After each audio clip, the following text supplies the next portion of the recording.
Welcome, brave souls, to the chilling depths of horror and detail. Today we are going to share Wendigo and cryptids encounter horror stories. First story, the Wendigo's Call. We thought a camping trip in northern Ontario's wilderness would be fun. The six of us, Tom, Liz, Sarah, Mike, Danny, and I, had been friends since high school. On the first night, we gathered around the campfire, sharing ghost stories. Tom, ever the prankster, told us about the Wendigo, a malevolent spirit from Algonquin legend that turns humans into insatiable cannibals. We laughed it off, but the dense forest around us seemed to whisper warnings. The second night, strange calls began. They were distant at first, echoing through the trees, long, mournful howls that sent chills down my spine. Probably wolves, Mike said, but he sounded uneasy. We huddled closer to the fire, the shadows dancing menacingly on the trees. By the third night, the howls were closer. Tom and Danny decided to investigate, despite our protests. They grabbed flashlights and headed into the darkness, leaving us by the fire. Hours passed. We called out for them, but the forest swallowed our voices. When they finally returned, something was off. Their eyes were wild, their clothes torn. "We didn't see anything," Tom said shakily. Danny just nodded, staring into the fire as if he could see something we couldn't. We exchanged worried glances, but said nothing. The fourth night, Liz went missing. She'd gone to collect firewood and never came back. Panic set in. We searched the forest, calling her name until our voices were hoarse. There was no trace of her. Tom and Danny grew more erratic. They whispered to each other in hushed tones, casting paranoid glances our way. It felt like they were hiding something, but fear kept us silent. On the fifth night, the howls turned into screams, agonizing, human screams that echoed in our ears long after they faded. We were terrified, huddled together in the tent, clutching each other. I couldn't shake the feeling that we were being watched. The next morning, Mike was gone. His sleeping bag lay empty, the zipper torn open as if he'd been dragged out. Tom and Danny insisted we move camp, but their eyes gleamed with something sinister. I realized then, too late, that they were no longer my friends. They were something else, something hungry. That night, Sarah and I stayed awake listening to the howls. We planned to leave at first light, but they attacked before dawn. Tom and Danny, or whatever they'd become, came for us with an insatiable hunger in their eyes. We fought, but it was no use. I managed to escape, running blindly through the forest, the screams of my friends echoing behind me. I stumbled upon a ranger's cabin at dawn, exhausted and delirious. The rangers found me raving about the Wendigo. They never found my friends. Sometimes late at night, I hear those mournful calls, and I know they're still out there, hunting. And I know one day, they'll come for me too. Second story, encounter with a black-eyed kid. I recently read a story about the black-eyed kids. This story felt like a twisted tale of déjà vu. I believe I've encountered a BK. I've never mentioned this particular detail about the eyes to anyone, for fear they would think I was fabricating the story or going crazy. The incident took place about 13 years ago. I had just moved to a new city with my wife. We were small-town newlyweds from the Midwest. We moved cross-country to one of the biggest cities in the Southwest, so I could attend graduate school. Being naive and new to city living, I habitually answered the door without a second thought. Never again after this. The first thing that should have tipped me off to the peculiarity of this situation was the fact that someone was knocking at 6 o'clock in the morning. The second thing that should have dawned on me is this kid had to reach over a rather tall patio gate to unlatch and open it. The knock at the door was startling. My wife and I were getting ready for work, a pretty normal routine. The moment I opened the door, I was overtaken with an inexplicable sense of fear. To this day, I can picture him, Teenager. Average height.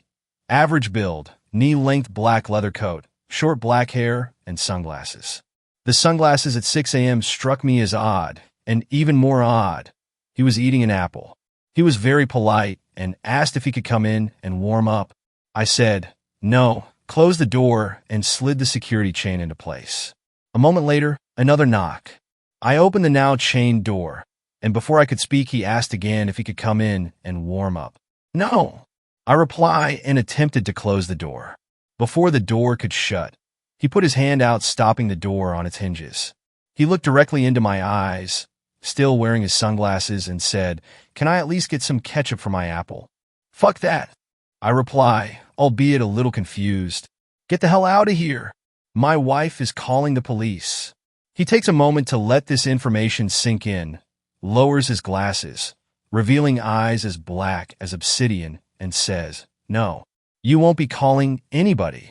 At that moment, I force the door closed, lock it, and call out to my wife. She is scared shitless, hiding in the bedroom. All jacked up on adrenaline, I rip the curtains back to look out the window next to the door. He's gone. Absolutely no trace of him.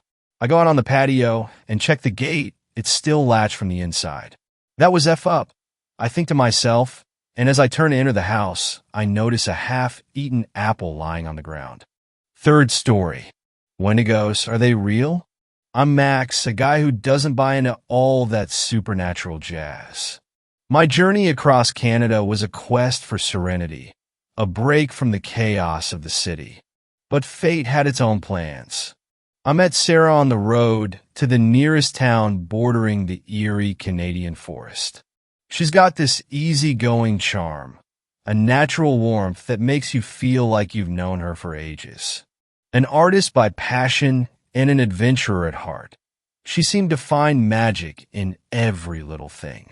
Our drive was smooth until we decided to take a less-traveled shortcut through the woods. Sarah was brimming with enthusiasm, pointing out every scenic spot and sharing quirky tales about the area. Then, as if the woods were playing a prank on us, my car decided it needed a break. With a splutter and a groan, it called it quits right in the middle of nowhere. Sarah handled the situation with her trademark grace, cracking jokes about forest spirits playing car pranks. Her laughter was a comforting melody amidst the encroaching dusk, especially as the sun dipped, casting strange shadows in the woods. "I guess we're camping here tonight," I said, trying to sound cool, but my mind was racing, recalling those spine-tingling stories about these woods. "Looks like an impromptu forest sleepover," Sarah quipped, her eyes twinkling with adventure. As twilight descended upon us, a mix of apprehension and curiosity settled in. Little did I know, that night in the woods was just the beginning of an extraordinary and unpredictable escapade. As the night wore on, the forest seemed to come alive in ways I couldn't comprehend. Sarah and I sat close, huddled by the dim light cast by the car, our minds grappling with the inexplicable silence that enveloped us. "I've heard tales about these woods," Sarah began softly, her voice barely above a whisper. "Whispers of ancient spirits, Wendigos lurking in the shadows, hungry for lost souls." My skepticism battled with a growing sense of unease. "You don't really believe in that stuff, do you?" I questioned, my voice tinged with a hint of disbelief. Sarah's gaze turned distant, as if she was peering into a realm beyond our understanding. "There are things in this world, Max, things that defy logic and reason. Stories passed down through generations often carry fragments of truth," she murmured, her words hanging heavy in the still night air. The forest remained shrouded in an eerie quietude, broken only by the occasional rustle of leaves. I strained my ears, trying to decipher the cryptic language of the woods. Then, a chilling sound echoed through the night, a haunting, indescribable howl that seemed to emanate from the heart of the forest. Sarah's grip on my hand tightened, her eyes wide with a mix of fear and uncertainty. "Tell me that's just an animal," I whispered, my voice betraying a trace of dread. But Sarah remained silent, her gaze fixed on the darkness beyond our refuge. It was as though the forest itself held its breath, acknowledging the presence of something otherworldly. As the night wore on, sleep eluded us, the air thick with anticipation and an unspoken understanding that we were not alone in these woods. The paranormal tales I once scoffed at now hovered at the edge of my consciousness, leaving me to grapple with the inexplicable and the unknown. The night stretched endlessly, an unyielding embrace of mystery and foreboding. Little did I know, the secrets these woods held were far more profound and unsettling than anything I had ever imagined. Nightfall enveloped us. Every shadow seemed to harbor a secret, and each whisper of the wind fueled the tension that had settled between Sarah and me. We stayed alert, our senses heightened, listening to every crack and rustle in our surroundings. Suddenly, a sound shattered the stillness. A branch snapping. We exchanged concerned glances, our hearts pounding in unison in the darkness. Fears of the unknown hijacked our imaginations. Then, emerging from the shadows, a figure appeared. With cautious steps, it drew nearer to us. The atmosphere became stifling, filled with an expectant silence. As it approached, the moonlight revealed its identity, a dog. Not just any dog. It wore a handmade collar woven with tiny bones, emitting an unsettling yet intriguing aura. That's the dog I saw on the wanted posters in the town," murmured Sarah, her voice a mix of relief and surprise. The canine drew closer, its eyes expressing gratitude and a peculiar kind of camaraderie, as if it knew us somehow. Despite the eerie collar, its gaze conveyed a sense of calmness, as if reassuring us that we were safe. The tension gradually dissipated as the dog settled by our feet, seeking refuge and protection. Though its initial presence had enshrouded us in mysterious suspense, we now felt a sense of relief, realizing that perhaps the only being lurking in these woods was this faithful companion. We stood there, in the stillness of the night, the dog at our side, gazing at the stars as uncertainty gave way to a sense of connection with this creature who, somehow, had found its way to us amidst the darkness. With the dog nestled by our side, a calm settled over us. Sarah and I found ourselves drawn into a conversation that delved beyond the surface, revealing aspects of ourselves we hadn't shared before. "You strike me as someone who loves a good challenge," Sarah remarked, breaking the comfortable silence that had settled between us. I chuckled softly. Guilty as charged. I tend to dive headfirst into things, seeking that thrill of the unknown. Sarah nodded thoughtfully. "I've always been drawn to art, to stories that breathe life into the mundane. They help me see beyond what's visible, finding beauty in the unnoticed." Her words resonated with me, drawing a parallel to my own quest for the extraordinary. "I get that," I replied.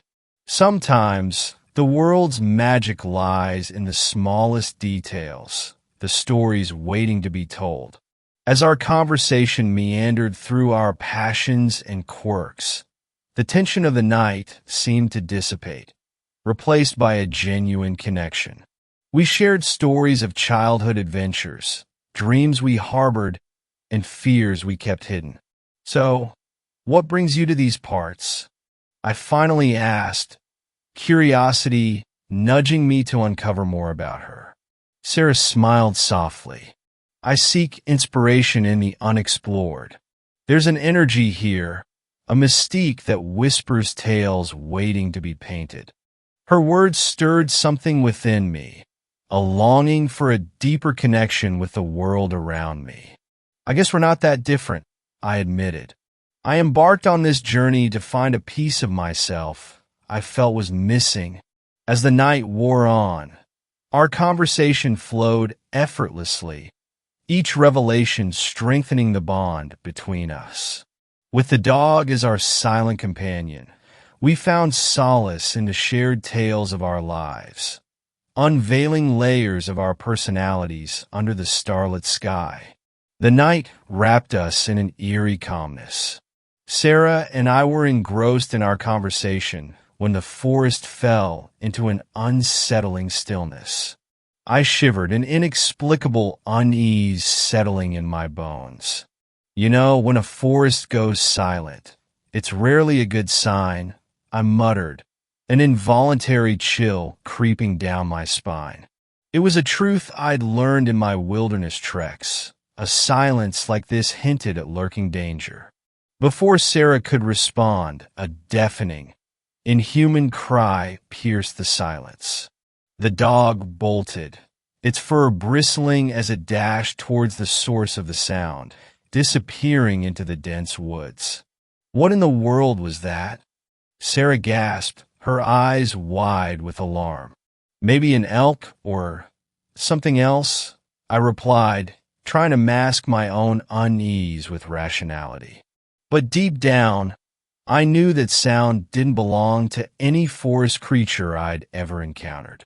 Instinct kicked in, adrenaline surging through me as we chased after the dog, our footsteps pounding against the forest floor. The darkness seemed to swallow us whole as we ventured deeper into the woods. Each step echoed with an unspoken fear. The rustling leaves and cracking branches around us, a haunting symphony. Where did he go?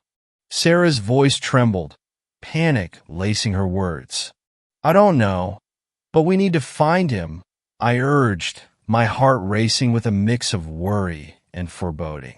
As we pushed deeper into the forest's heart, an ominous realization gripped us. Something beyond the ordinary lurked within these woods.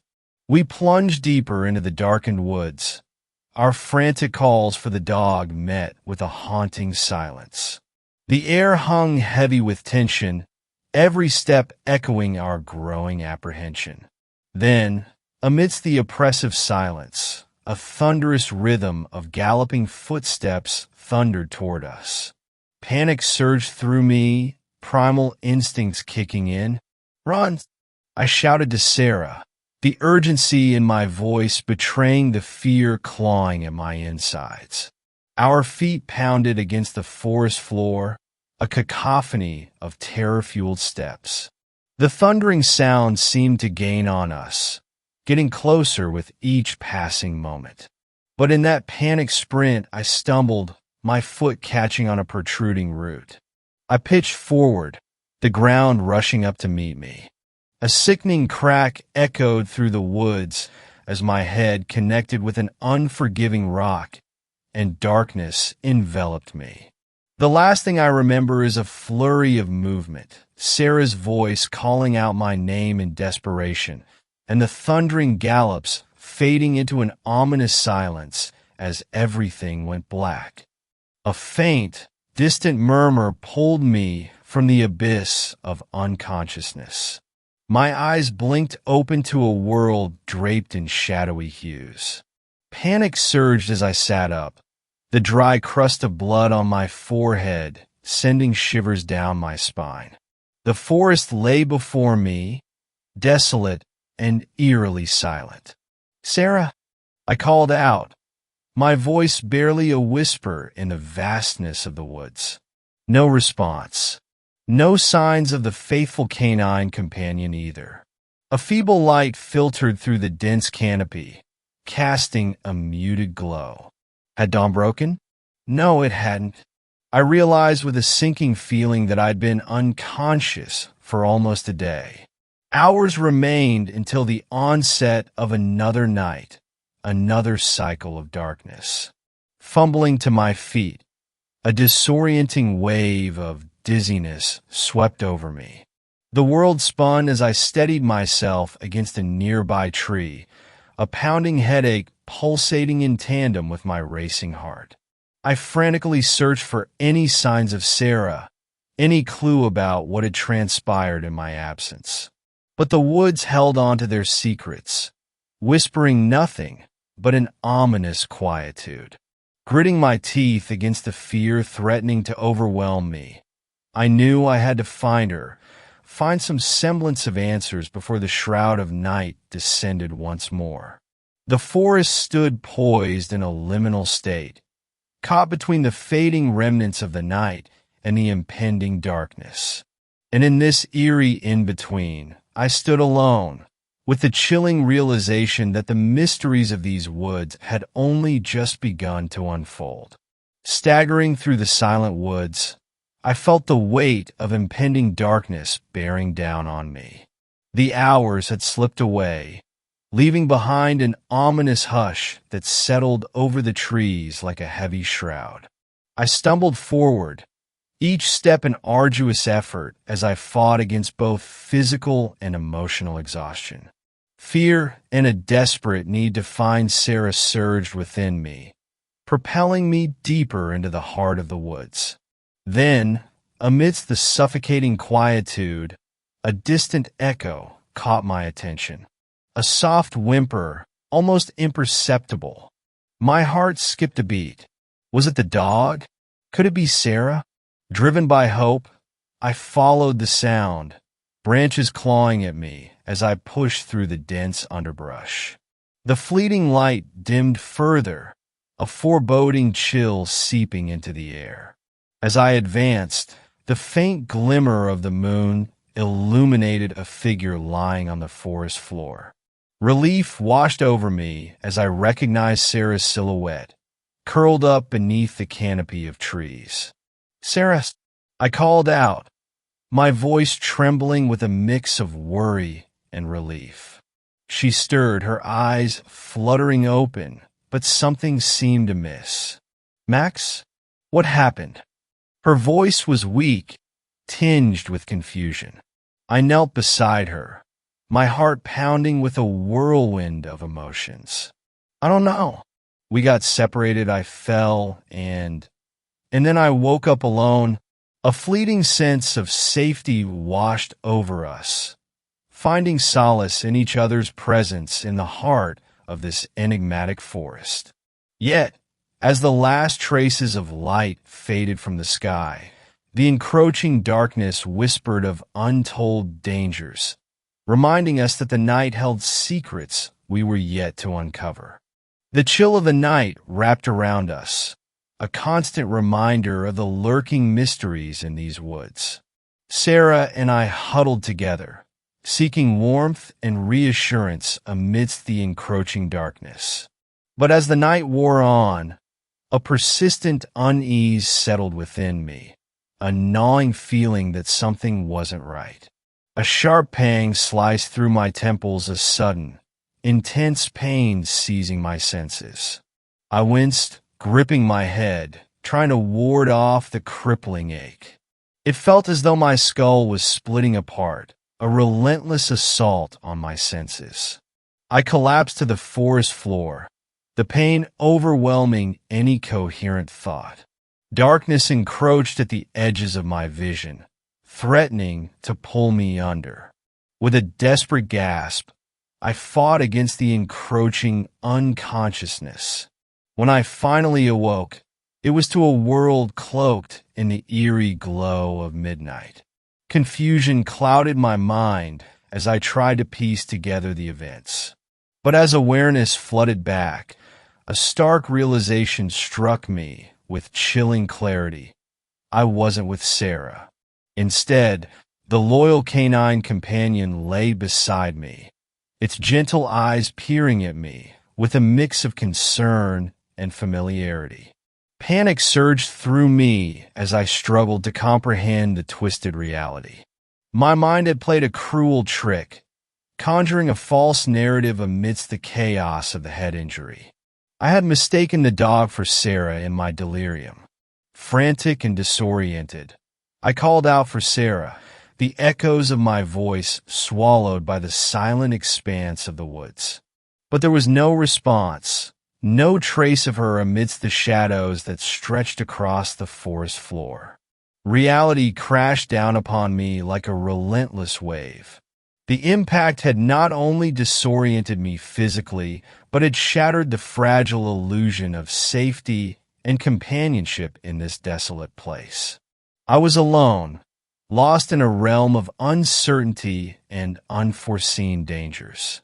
Gathering my scattered thoughts, I tried to retrace my steps, to make sense of the fragmented memories and the ominous events that had unfolded.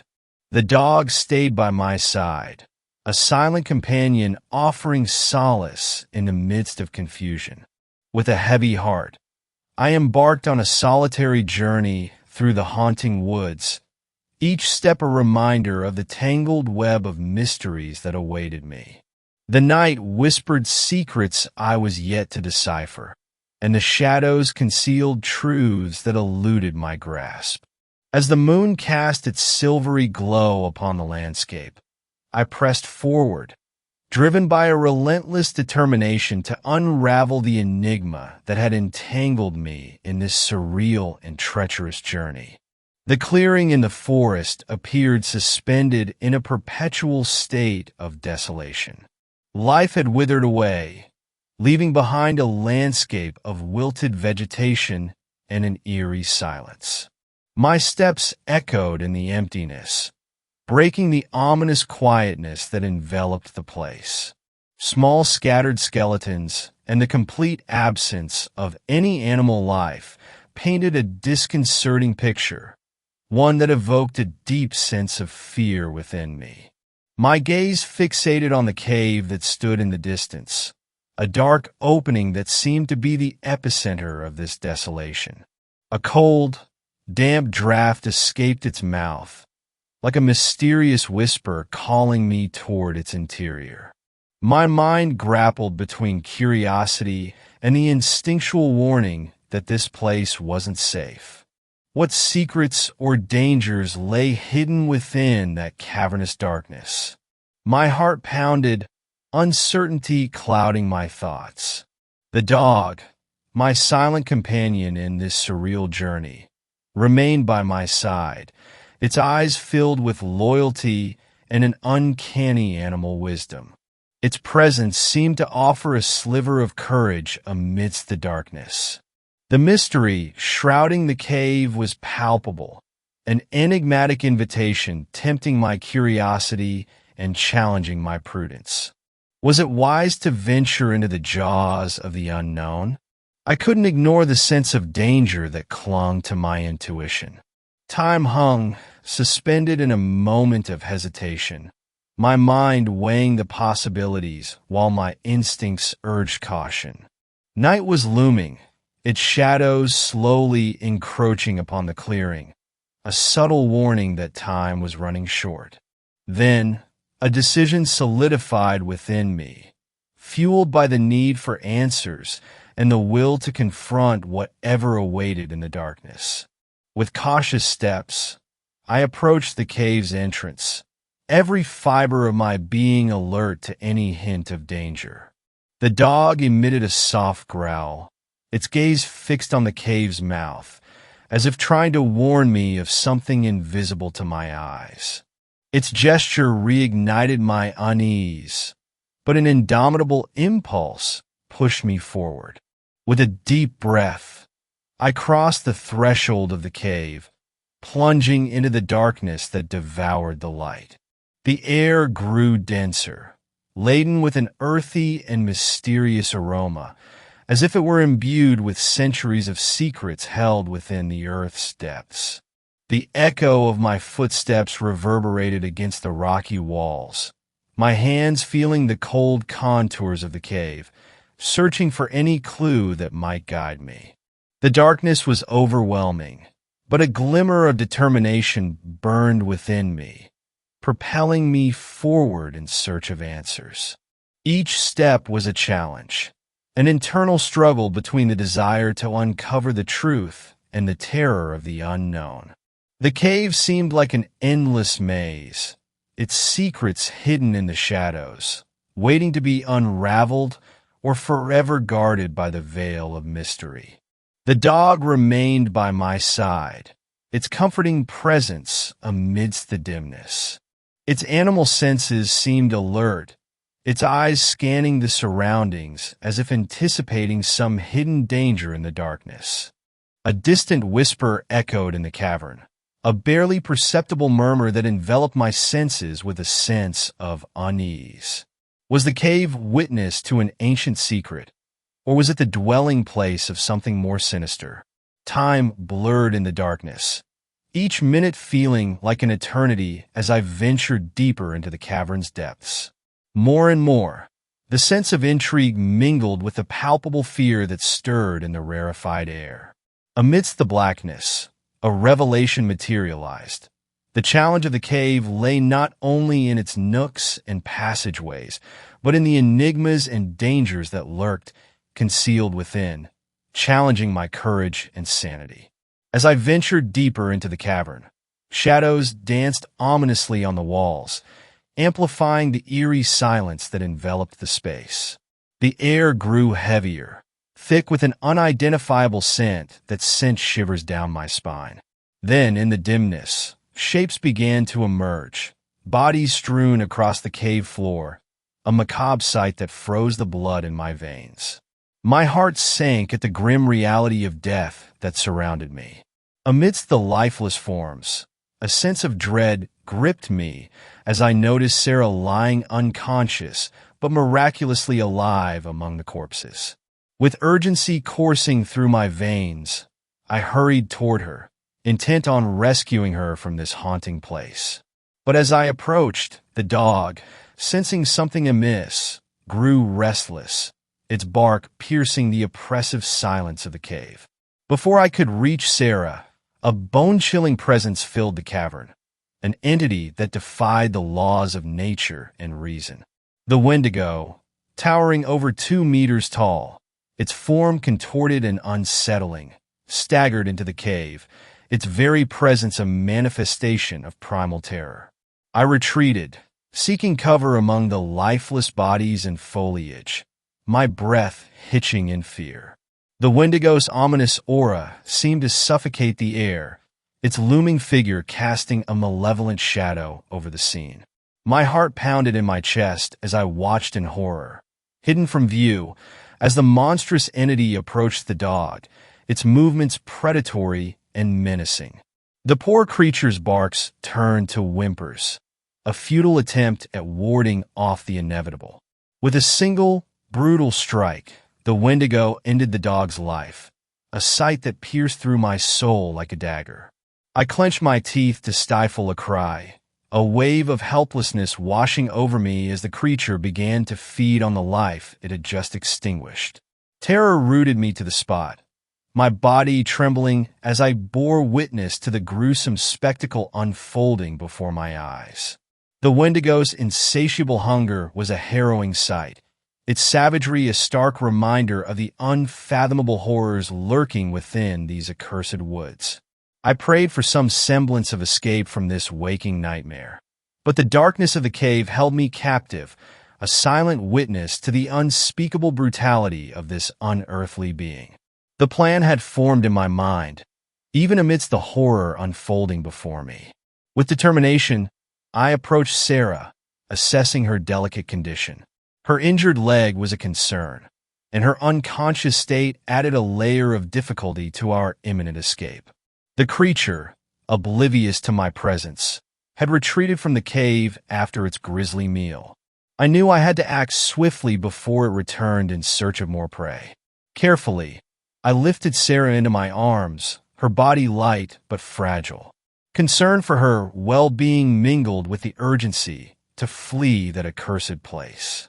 Every step was a challenge, each movement calculated to avoid causing further harm to Sarah's injured leg. The weight of responsibility clung to my shoulders, time was not on our side. The mouth of the cave loomed before me, the hope of escaping that inferno beginning to take shape. But every rustle in the forest, every shadow shifting in the darkness, fueled my fear of being discovered by that monstrous being lurking in the shadows. With each step, the urgency grew. The exit was in sight when a shiver ran down my spine, a foreboding sense warning me that the Wendigo was nearing. The sound of crunching branches and a menacing hiss echoed behind me. There was no time to waste. With a superhuman effort, I quickened my pace, dodging the danger and entering the relative safety of the forest. My ragged breaths and the weight of Sarah in my arms combined with the anxiety of escaping that living nightmare. Each inhale, each beat of my heart, was a reminder of the struggle for survival. I ran as fast as I could, seeking refuge and protection for Sarah and myself. The forest seemed conspiratorial. Every noise, every shadow, igniting the fear that was engulfing me. Finally, I found a secure hiding spot, far from the cave and beyond the Wendigo's reach. I carefully placed Sarah in a safe location, watching over her with concern while attempting to keep at bay the panic threatening to engulf me. My mind raced, weighing options, seeking a way to get help or find an escape from that torment. But for now, the priority was to ensure we were out of that creature's reach, find assistance, and a path to salvation. Unfortunately, what I've told you isn't my story. While Max and Sarah did exist, well, they existed. I'm just a search and rescue guy tasked with finding these people. As part of the search and rescue team, our priority was locating two missing individuals, Max and Sarah. Their disappearance had us on edge, and our efforts to find them led us deep into an undisclosed and secluded area. Amidst the dense forest, we stumbled upon a discovery that sent shivers down our spines: a weathered notebook. Its contents held a gripping tale, a first-hand account of harrowing encounters with an unknown creature. The details were vivid, the emotions raw, and every entry felt like a real-life experience. As I read through the pages, the story transitioned into a warning. It seemed to convey the inherent danger of the events described, urging extreme caution for anyone daring to venture into that area. The descriptions of the creature were so vivid and haunting that they felt eerily tangible. The authenticity of the notebook's account struck a chord within the team. We couldn't dismiss it as mere fiction. The descriptions were too detailed, too genuine to ignore. The warning it carried felt like a genuine caution against something inexplicable. Our search for Max and Sarah yielded no results, leaving us with more questions than answers. The notebook remained a cryptic piece of the puzzle, hinting at a reality too unfathomable for conventional explanation. As a seasoned member of the search and rescue team, it was a stark reminder of the unforeseen dangers lurking in unexplored territories. We handled the notebook with caution, treating its contents as a solemn warning, a testament to the potential perils of the unknown. And yes, we found that cave, but no one was inside. Just rests of that dog and some strange with sticks figures with some hair, and somehow it was DNA compatible with those people. Don't try to find that place. Fourth story. Scenes from a road trip. I keep my daughter's baby pictures in the glove compartment of my car. Every time I stop at a rest stop to get gas or use the bathroom, I take them out and sit for a few minutes just looking at them. Annabelle was a chubby baby with a head full of blonde curls, a wide grin, and bright green eyes like her mother's. Beautiful. I've been driving for 10 days, 19 hours, and 31 minutes. I've been through 3 states, 12 motels, 84 cups of coffee, and 67 cigarettes. I've slept exactly twice, each time for half an hour at most. The back of my car is filled with empty styrofoam cups, receipts, and the remnants of fast food containers that I can't remember purchasing or eating. The smell is terrible, but I don't really notice anymore.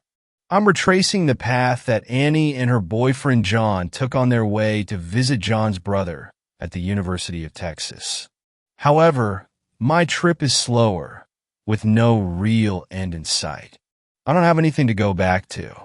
When the kindly women who always seem to be manning the coffee at the roadside cafes ask me what brings me to their part of the state, country, whatever, I always reply, "Oh, just seeing the sights," and then give them a benevolent smile that suggests that I'm out to appreciate the beauty of nature and the local wonders their corner of the world has to offer.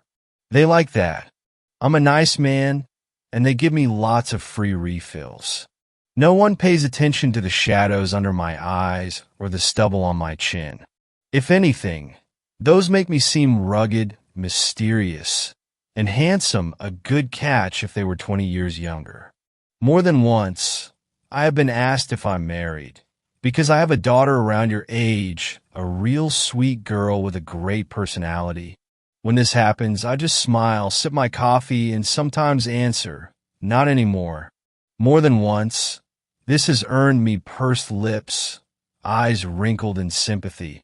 "Oh, you poor thing," and then I don't have to pay for my drink. It's interesting the way the world works. I imagine that if I were to sit and tell these women waitresses, proprietors, cooks my life story, they would sit and listen, awestruck, and insist on taking me home, cooking me dinner, and taking care of me. Emily was like that. She was far more educated, but she worked as a night nurse, and she loved taking care of people. This was the kind of old woman she would have become. When I think things like that, the finger where my wedding band was starts to itch. Now, I'm somewhere outside of Mission, in a Waffle House off Route 635. The coffee is lousy, and my waitress name is Linda. Her name tag has a sticker at the top that says "Proud Employee for 35 years. It makes me want to cry, and I strike up a conversation with her. That's what Annabelle would have done. She always told me that everyone has a story and no person should ever be discounted, because they all have something to offer. She loved talking to strangers and would often come home and recount to me the most insane stories in a breathless, excited voice.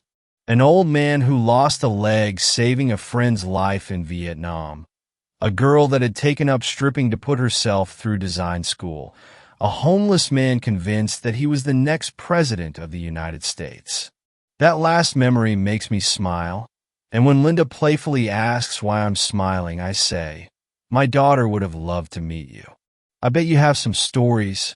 She gives me a toothless grin and proceeds to tell me of the time when she met 3 of the members of KISS in January of 1983. It's a nice story, and when I leave the Waffle House at around 5 in the morning, apologetically telling her I'd better head on my way and find a motel, I'm still smiling.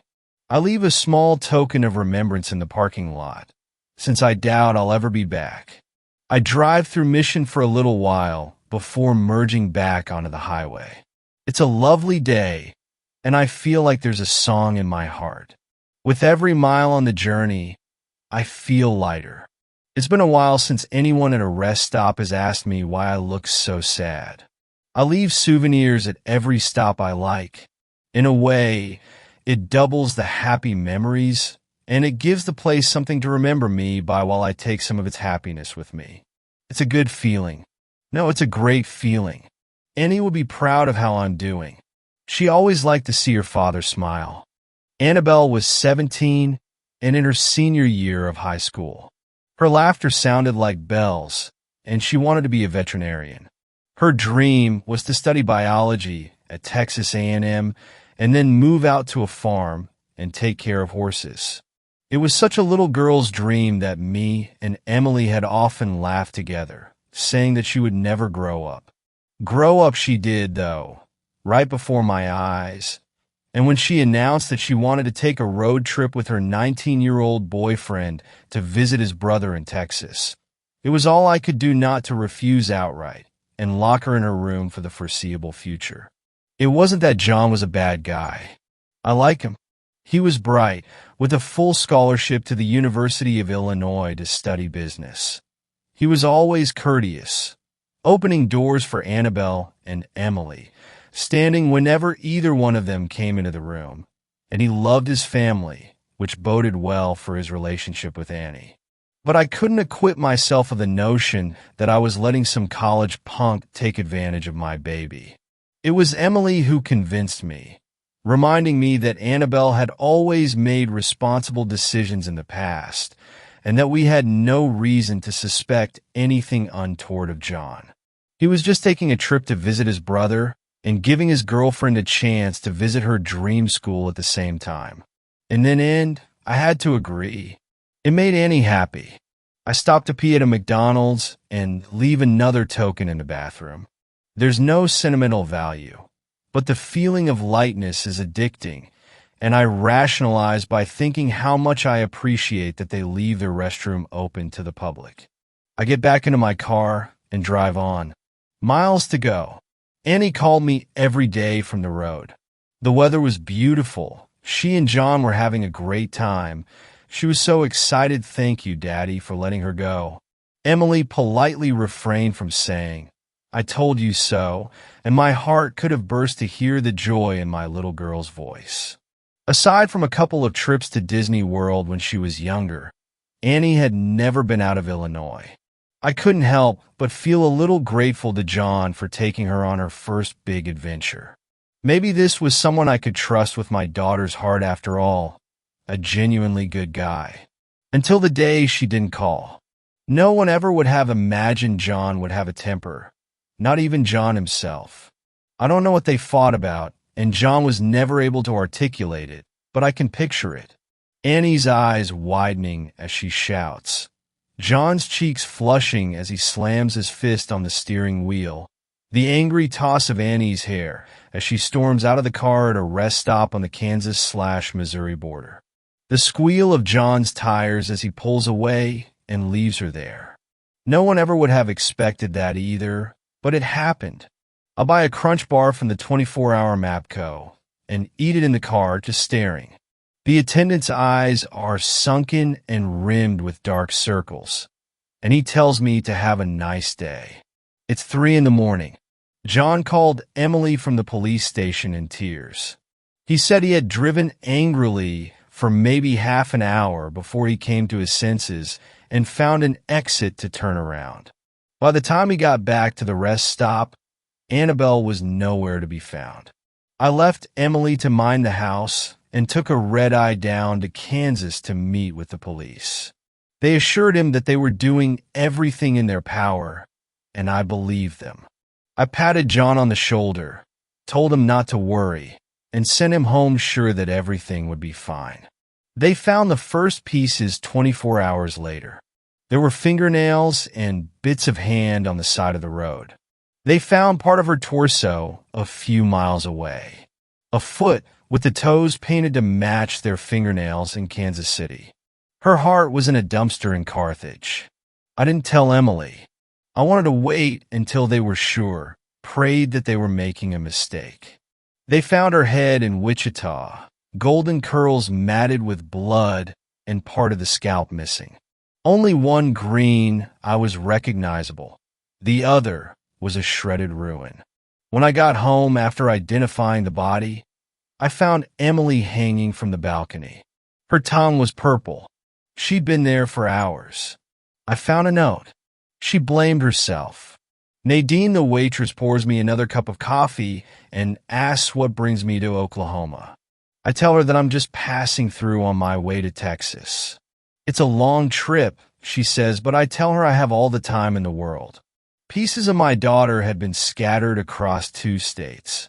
So far, I've already made it to 3, and if I only save John's head for Dallas, I should have enough of him to stretch the distance. 5th story. The Wendigo became my friend. I visited my parents' cabin by the lake months ago. It's not something I like to talk about. I lost some friends up there, gained one very important friend. A mentor, you could say, and I had every intention of having a fun, carefree trip. Fuck. I guess in some ways I did. So many memories in such a short period of time, too. The sweet smells of people I never noticed before. You go by most people, and what do you smell? some bullshit Old Spice or Axe spray of some loser trying to pick up a girl.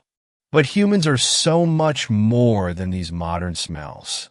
They can smell like pine trees, fear and hatred, confusion and complete terror.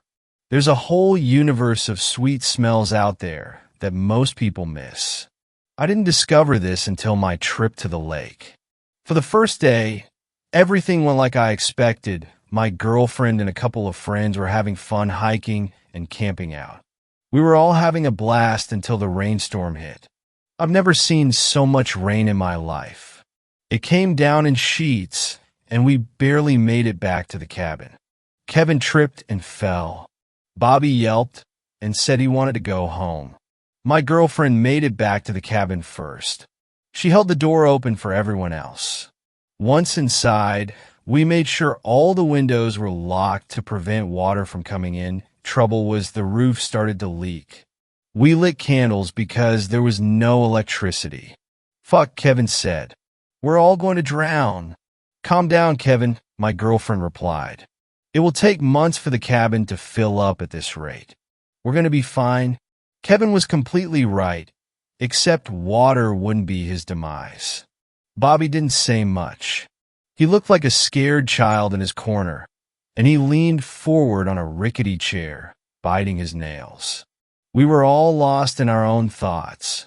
Especially me, I think.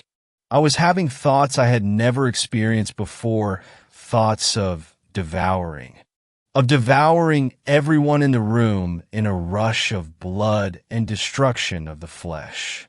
I even started to look at my girlfriend that way, which worried me. They were all trapped here, my girlfriend, Bobby, and Kevin. The rain was coming down even harder, and this little group had nowhere to go. They were completely at my mercy, and I couldn't be happier about this fact. Of course, one had to be strategic. I told them I was tired from the ride up here. I got up, kissed my girlfriend on the cheek, and went to my room. It was the largest in the cabin, and I had it all to myself. As I lay in bed, I felt something deliciously dark take over.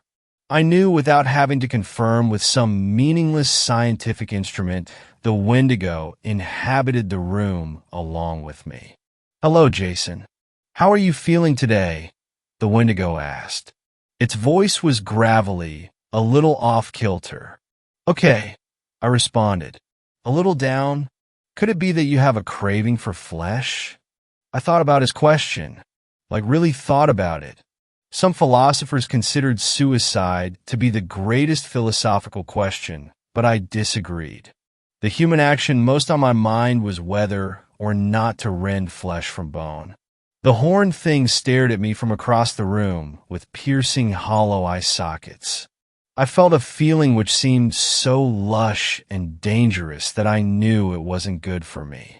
I knew civilization was a sham, an abyss of houses, roads, and stop signs layered with bureaucracy and hazy ambitions to reach its peak. Illusions. I'm glad you've come to see the light, the Wendigo said. I stood up, joints stiff, head swimming, but not in a bad way, in a pleasant I'm drunk and shouldn't be driving sort of way. What happened next I don't really like to talk about. It felt good though. I killed Kevin out back with an axe he used for chopping wood. And Bobby? Death by kitchen knife. I ate them both.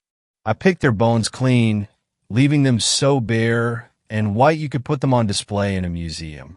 My girlfriend looked at me with such unbelievable horror that I knew I couldn't devour her like I did Kevin and Bobby. I ran away into the woods. I've killed and devoured so many things in the wilderness that I've lost count. After the cabin massacre, I lived in a cave in the woods for a couple of weeks, maybe a month. The Wendigo would visit me, tell me tales of days long gone. I'd stare into its hollow eyes, get a fuzzy feeling, and I'd have to go on the hunt again. So for a while, the Wendigo became my friend. I was sad and deflated when it was all over. I'm back in the abyss of houses again, trying to think of an ambition that would excite me as much as what I did in the woods that day. Nothing yet. There's not even the thrill of getting caught. I know the Wendigo will protect me, erase any evidence of my dirty deeds. I have faith in that. Thanks a lot for watching the video till the end. Subscribe to our channel Horror in Detail. Drop your opinions/suggestions in the comments section and like the video as it helps with the YouTube algorithm.